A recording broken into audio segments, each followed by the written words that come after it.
AI tools for business are no longer optional add-ons quietly sitting on a desktop. They are rewriting the terms of every contract an operator signs. Small businesses now run a median of 5 AI tools each, and 82% plan to keep investing over the next year. Underneath that convenience sits a quieter shift in who actually controls the exit door. Vendors have noticed, and pricing behavior is already starting to reflect it. There is a way to stay flexible without losing the tools that are already working. Here's what happens. You adopt 3 tools to save time. 6 months later, you're not just using them, you're running your entire business through them. Then one day, your scheduling tool doubles its price. But here's the trap. Removing it would mean rebuilding months of customer history that the software quietly accumulated. That's when you realize you're not just paying for software, you're paying for your own operational dependency. Nobody sees that coming. According to the SBE Council's 2026 Small Business Tech Use Survey, 82% of small business employers have invested in AI tools. And the typical business is now running a median of 5 of them across research, content, automation, and customer engagement functions. 5 tools sounds manageable until each one is holding a different slice of the exact same workflow, quietly overlapping in ways nobody planned on a whiteboard. Is that really still a tools problem alone? It is a dependency problem. And dependency compounds quietly in the background every single month a subscription renews without review. Here's the secret most vendors don't want you to know. The real cost isn't the software price. It's the institutional memory you've unknowingly outsourced to their servers. That customer history, that brand voice training, that's now part of their asset, not yours. And when you try to leave, they know exactly how much that memory is worth. That is architecture, not loyalty. Ignoring that shift carries a real and growing price tag for operators who assume today's invoice is the final number. Large incumbent vendors can raise fees specifically because switching costs outweigh price resistance once a tool is embedded in daily operations, and small operators without a technical team feel that squeeze first and hardest. Waiting until a price hike actually arrives to think about portability means negotiating from a position with almost no room left to push back. The operators who get ahead of this now keep their options open, while the ones who do not end up paying a quiet loyalty tax for tools they never fully chose. Start by mapping where each AI tool actually lives inside daily operations, not only what it was originally purchased to do 6 months ago.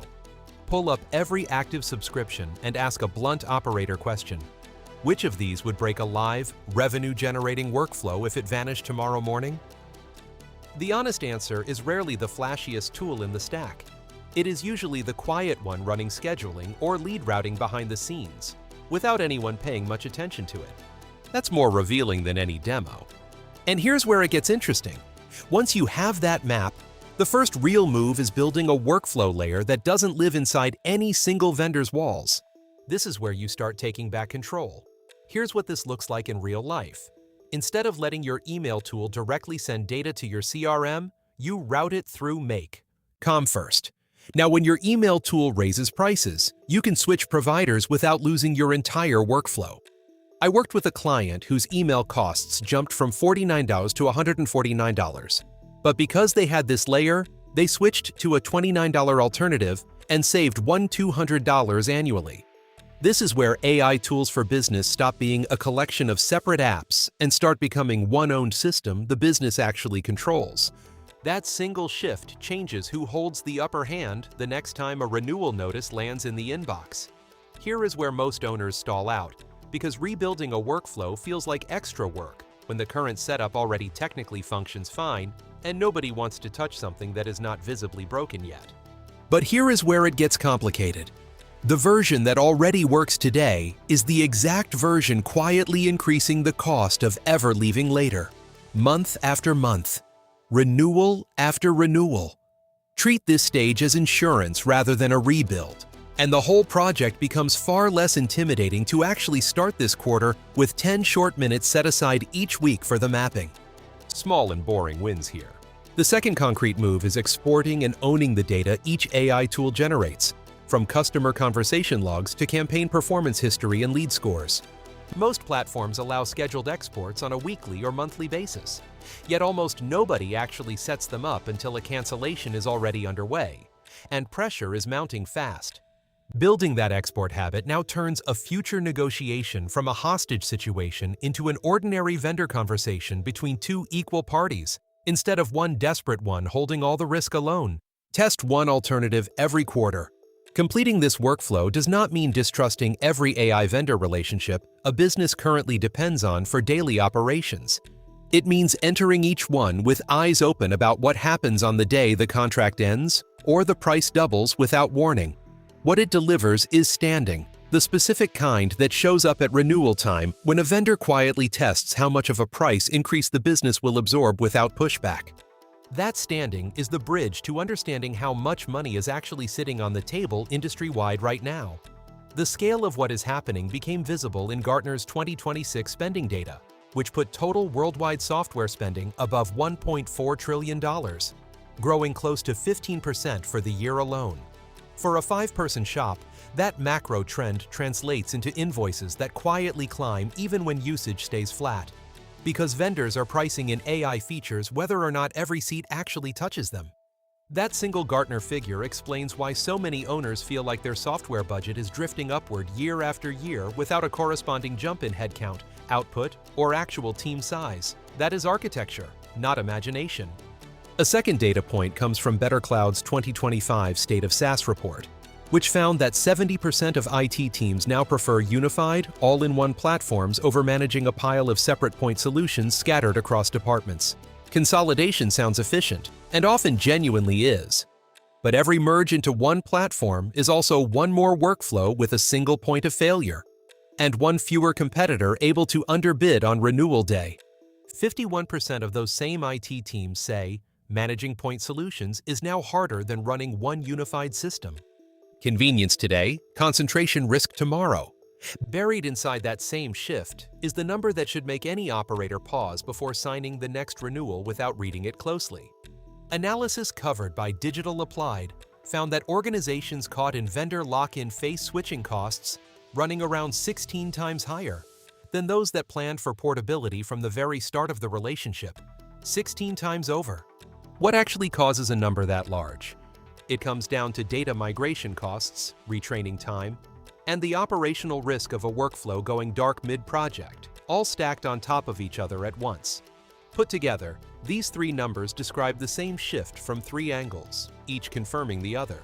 Total software spending is climbing according to Gartner. The market is consolidating into fewer vendors according to BetterCloud, and the cost of walking away is compounding fast according to the lock-in research. None of that means AI tools are a bad investment for a small operation trying to compete. It means the invoice signed today is not the real price. The real price shows up the day the operator finally tries to leave. None of this fixes a tool that was the wrong choice from the very start of the relationship. Portability planning reduces the cost of leaving. It does not make a mediocre product suddenly perform better than it actually does. An owner still has to evaluate whether each AI subscription earns its place based on real output, not on how painful it would theoretically be to remove later. Skip that evaluation and lean only on export habits. And what does that actually fix versus what does it quietly paper over instead? This approach also assumes a baseline of technical comfort that not every small operation actually has on day one of the process.